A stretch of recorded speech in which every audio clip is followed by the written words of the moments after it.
এরা পড়েন কি লেখা পড়তে পারি না তো। হাই বুঝবেন তো না এখন যদি কই এলে তো খারাপ হুনাইবি আনে মানুষে কয় যে উপর দিকে সেফালাইলে নিজের গায়ে পড়ে কারণ হৌরের কথা কেমন তারা কই পড়ালা একটু জানা লাগে এটাকে বলে প্রেসক্রিপশন প্রেসক্রিপশন এটা আবার একটা প্রেসক্রিপশন আমি ওই ওখানে বইয়ে কাজ করতে যেয়ে একদিন ফিট হয়ে গেছিলাম এরপর ডাক্তার দেখাইছি ডাক্তারে কইছে যে আমার নারী বুড়ি হয়ে গেছে।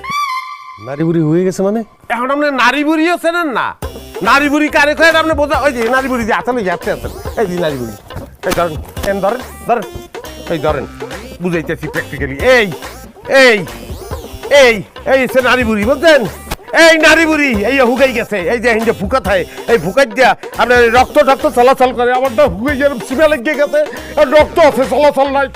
নারী বুড়ি হুগাই কেমনে? কেমন তারা হুকে জানেন না পাড়াইছেন তো উগনের দেশে মরুভূমি কাম করতে হয়েছে 20 ঘন্টা 25 ঘন্টা কাম করছি আমি হেনে ব্যাগ কিছু উগাই গেছে আর ওগুলো চিকিৎসা করতে হবে টাকা লাগবে। কি টাকা লাগবে টাকা? কি কয় আবল তাবল কথা? এই আকলিমা আকলিমা এদিকে আয়। এই তোর জামাই কি আবল তাবল কথা কইতেছে? কি আবল তাবল কইতেছে? এই যে তোর জামাই কি কইতেছে নারী বুড়ি শুকাই গেছে আমার তো মনে হয় রে পাবনা মেন্টাল হাসপাতালে ভর্তি করা লাগবে।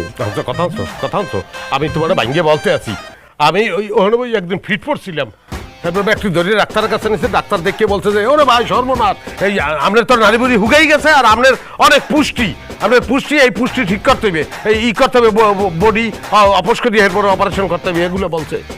বুঝলাম না নারী বুড়ি শুকায় গেলে তো মানুষ মইরা যায় ফুল বডি চেকআপ করতে কইছে নাকি? হ্যাঁ ওইটাই ওই চেকআপ আর অপারেশনটা তো কাছাকাছি এখন টাকা লাগবে এটা লেগে টাকা লাগবে এই টাকার কথা কইছি এখন আমার কয় মেন্টাল এখন আমার কয় পাবলো বাড়াইবে এখন বক্কর চক্কর নানান কিছু কইতে আছে এটা টাকা দেবে না এই পক্ষে।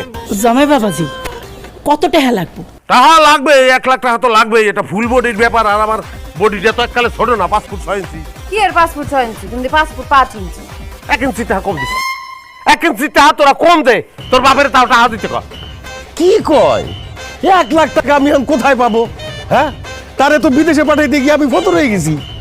আমরা টাকা নাই এই কন আর এই বিশ্বাস করবো এই বয়সে এরকম টাকা মিথ্যে কথা কইতে আছেন বাড়ি ভর্তি আপনার গরু